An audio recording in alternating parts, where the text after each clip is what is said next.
اس تاریخ کو، اس ہسٹری کو اگر ہم مزید ایویلیویٹ کرتے ہیں، انٹروسپیکٹ کرتے ہیں، اور if we dive deeper into it, اور اگر ہم اس کی گہرائی میں جاتے ہیں، تو یہ ایسا رخ لیتی ہے کہ 1920 سے 1940 میں جیوز جو ہے بہت زیادہ تعداد میں مائیگریٹ کر رہے تھے یورپ سے آ، فلسطین، جو کہ ابھی بھی برطانیہ کے انڈر ہی تھا، زیر حکمرانی تھا اور ان کی رولرشپ میں تھا۔ تو جیوز جو ہیں وہ فلسطین میں بہت زیادہ تعداد میں آ رہے تھے، اور اس کی ایک بہت بڑی وجہ سیکنڈ ورلڈ وار تھی، جہاں ہٹلر نے ہولوکاسٹ کیا تھا جیوز کا، یہودیوں کا، اور ان کو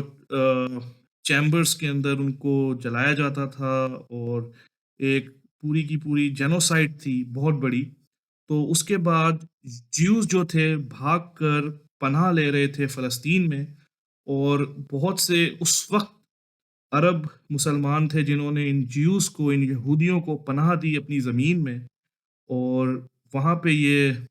زیر قیام ہوئے اور آ کے اپنا ڈیرا ڈالا۔ لیکن at the very same time, at simultaneously, اسی وقت، اسی دوران، جو جیوز کی زائونسٹ تحریک جو ہے، جو جس کا میں نے ابھی ذکر بھی کیا ہے،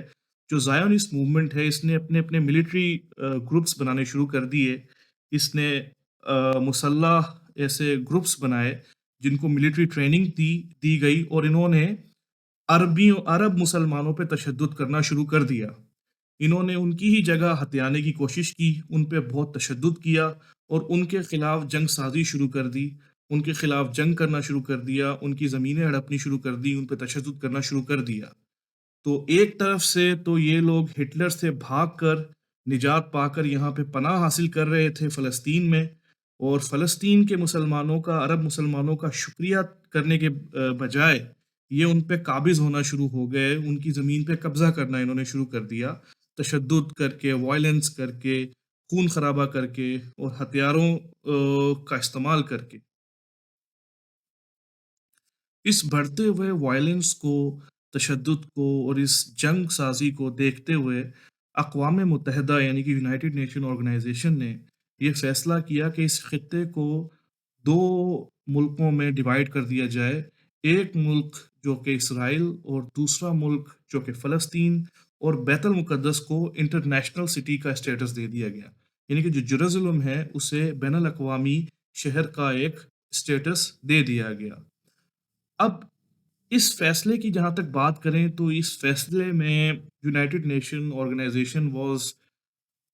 بائس ٹورڈز اسرائیل۔ یہ جو تھی اسرائیل کی طرف باعث تھی، یعنی کہ ان کی طرف جو تھی زیادہ مائل تھی، یہ ان کے حق میں زیادہ انہوں نے فیصلہ کیا،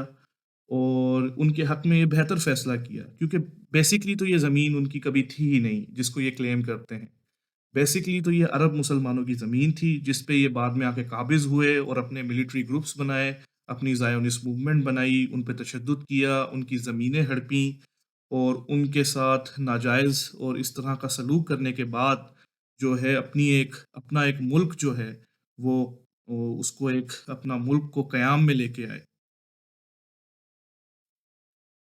اچھا، یونائٹڈ نیشن آرگنائزیشن کے اس ڈیسیجن، یعنی کہ اقوام متحدہ کے اس فیصلے پہ آس پاس کے جو عرب ممالک تھے،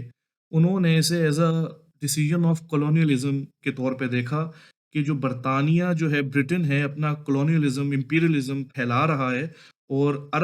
جو کہ عرب خطے ہیں وہاں پہ بھی اپنی دھوس جما رہا ہے، اکثریت بڑھا رہا ہے، اور ان پہ قابض ہونے کی کوشش کر رہا ہے، تو جس کا ایک شدید رد عمل آیا۔ اچھا، اس کا شدید رد عمل اس صورت میں آیا کہ جیسے ہی 14 مئی 1948، یعنی کہ 14 مئی 1948 کو جیسے ہی اسرائیل کا قیام ہوا، تو جارڈن نے، مصر نے، شام نے اور عراق نے اسرائیل پہ حملہ کر دیا۔ تو that was the first war between Arab countries and Israel. تو اس وقت کی وہ پہلی جنگ تھی جو کہ اسرائیل اور عرب ممالک کے درمیان چھڑی۔ اس جنگ کے نتیجے میں کچھ ایسا ہوا کہ تقریباً 7.5 لاکھ فلسطینی جو ہیں وہ بے دخل کر دیے گئے، ملک بدر ہو گئے، اور دوسرے ممالک میں انہوں نے پناہ لی۔ اور اس جنگ کا نام النقبہ یعنی کہ دا کیٹاسٹروفی بھی تھا. اس بیسکلی جو وار لڑی گئی، the first war between the Arab countries and Palestine. So it was النقبہ، اس کا نام تھا النقبہ، جس کو دا کیٹاسٹروفی بھی کہا گیا. تو اس جنگ کے بعد جو ہے اسرائیل جو ہے وہ زیادہ ڈومیننٹ ہو گیا، زیادہ غالب آ گیا فلسطین پہ، اور ان خطوں پہ بھی اس نے قبضہ کرنا شروع کر دیا جو کہ یونائٹڈ نیشن آرگنائزیشن نے جو خطے جو ان دونوں ممالک کے لیے طے کیے تھے، اسرائیل اس سے بھی بڑھ کر قبضہ کرنا شروع ہو گیا. فلسطین کا تقریباً سارا ہی اس نے حصہ جو ہے وہ لے لیا، سوائے ویسٹ بینک اور غزہ کے. غزہ اور ویسٹ بینک کے علاوہ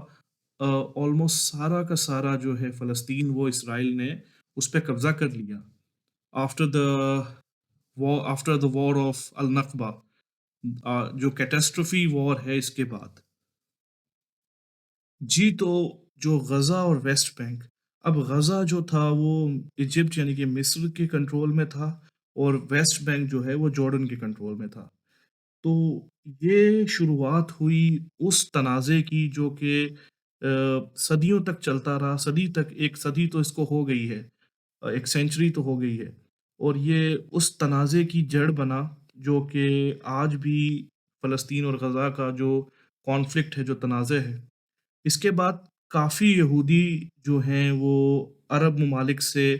مائیگریٹ ہو کے چلے گئے اسرائیل، اور اسرائیل میں آ کے انہوں نے اپنا ڈیرا جمایا. اس کے بعد 1967 میں ایک اور وار لڑی گئی، ایک اور جنگ ہوئی بٹوین فلسطین اینڈ اسرائیل. اسرائیل اور فلسطین کے درمیان ایک اور جنگ ہوتی ہے 1967 میں، جس کے بعد اسرائیل کے پاس سیریا سے گولان ہائٹس، جارڈن سے ویسٹ بینک، جیروزلم اور ایجپٹ سے سینائی کا کنٹرول بھی آ گیا.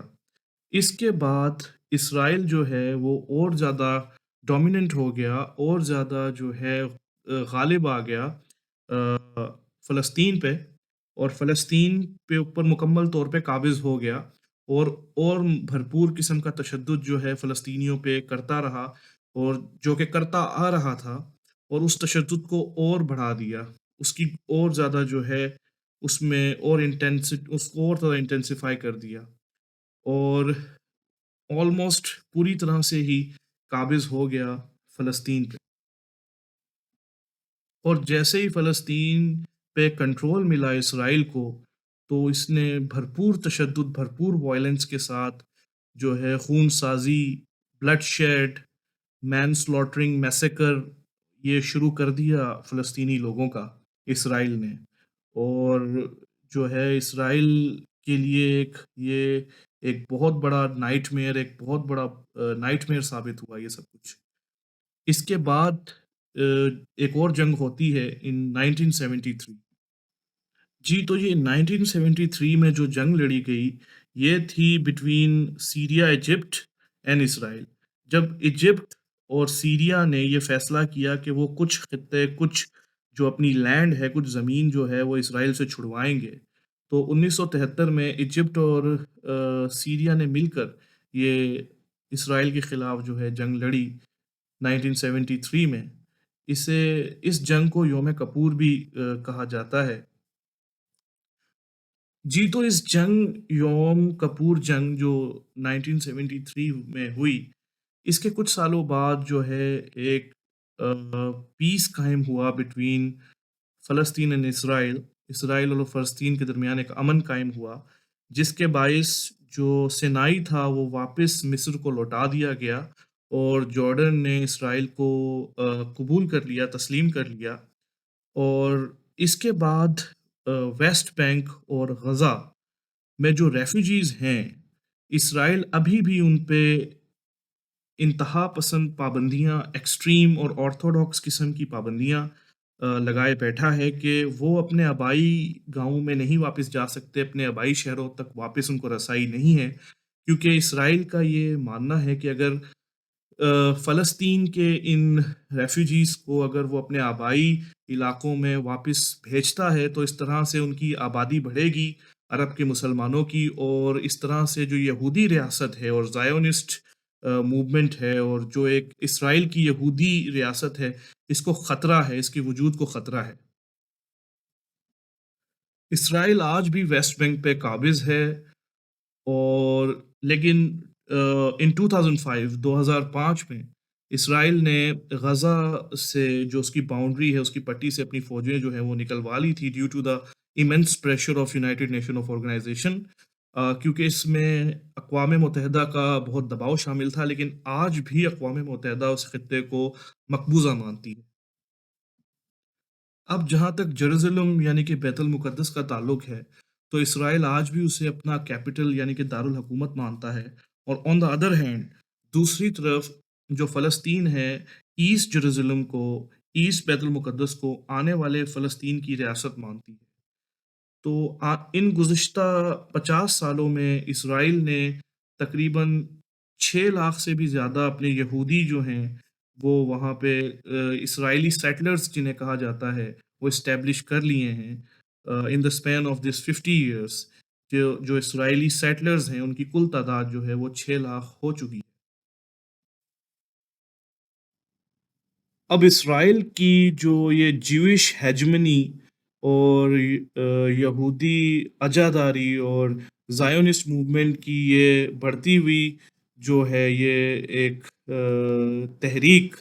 یہ اس قدر جو ہے غالب ہو گئی ہے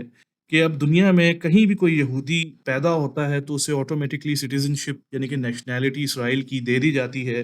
and on the other hand اسے انٹرنیشنل لا جو ہے وہ تسلیم نہیں کرتا، ریکگنائز نہیں کرتا، ایکسیپٹ نہیں کرتا۔ برٹش کاؤنسل کا بھی اس پہ سیم جو موقف ہے، اوپینین ہے، لیکن اس کے برعکس اسرائیل جو ہے اس چیز پہ کین ہے، اور یہ اس چیز پہ فرم ہے کہ کوئی بھی یہودی جہاں کہیں بھی پیدا ہو تو اسے آٹومیٹکلی سٹیزن شپ نیشنلٹی اسرائیل کی مل جاتی ہے۔ اس کے بعد کچھ ایسا ہوتا ہے کہ 2007 میں جو فلسطین کا اقتدار ہے وہ حماس سنبھال لیتا ہے، جو کہ فلسطینی اکثریت پسند گروپ ہے۔ تو یہ بیسکلی ریٹیلیشن کے پروسیس میں بنا ہے، ایک رسپانس کے تحت یہ گروپ جو ہے وہ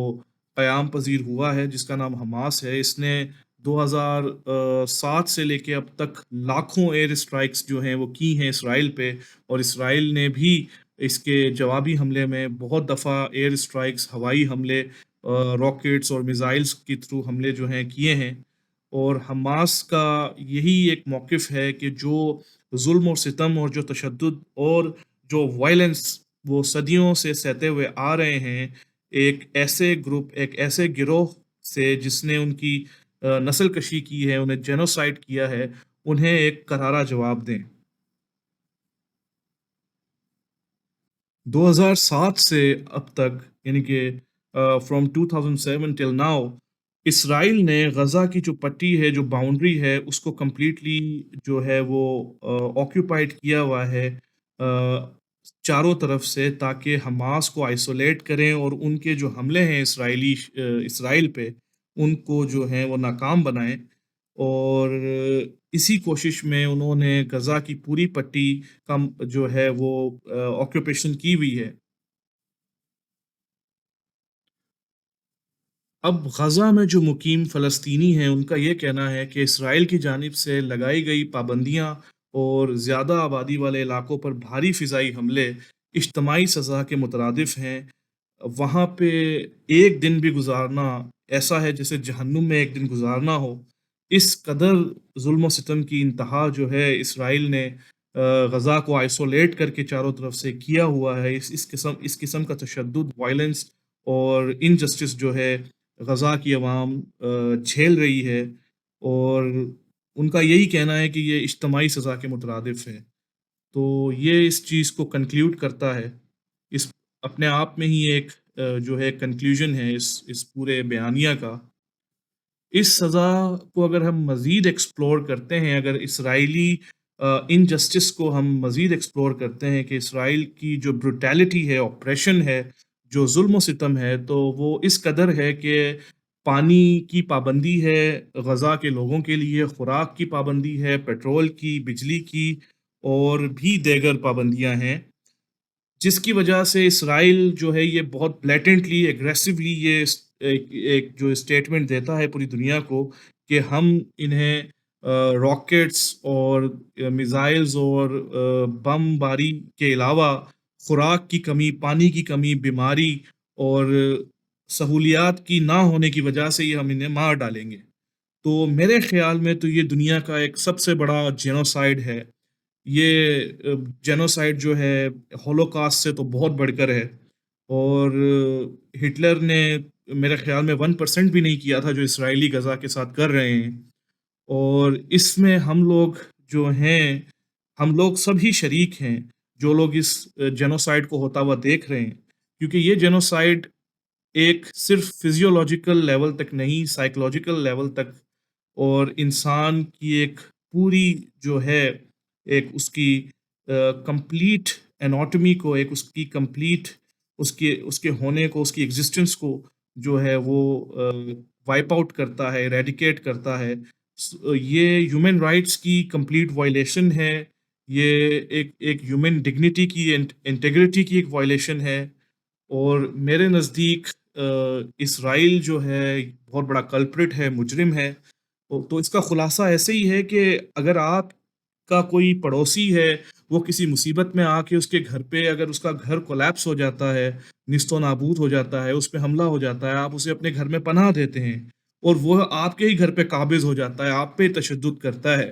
اور آپ کو ہی یرغمال بنا لیتا ہے، اور آپ کو ہی غلام بنا لیتا ہے، آپ ہی کی نسل کشی کرتا ہے، جینوسائیڈ کرتا ہے۔ تو یہ ایگزامپل اور اسرائیل اور فلسطین کی ایگزامپل میں کوئی اتنی زیادہ جو ہے وہ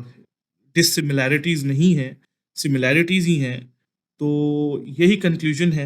اور اللہ سے یہ دعا ہے کہ اسرائیل کی اس برٹیلٹی کو، اس آپریشن کو، اس ظلم و ستم کو اللہ جو ہے وہ ختم کرے، نیست و نابود کرے۔ اور غزہ کے مسلمانوں کے لیے دعا ہے کہ اللہ ان کے لیے بہتری فرمائے۔ اگر آپ کو میری ویڈیو پسند آئی ہے، کانٹینٹ کو اچھا لگا آپ کو، تو آپ ضرور لائک کیجئے، سبسکرائب کیجئے،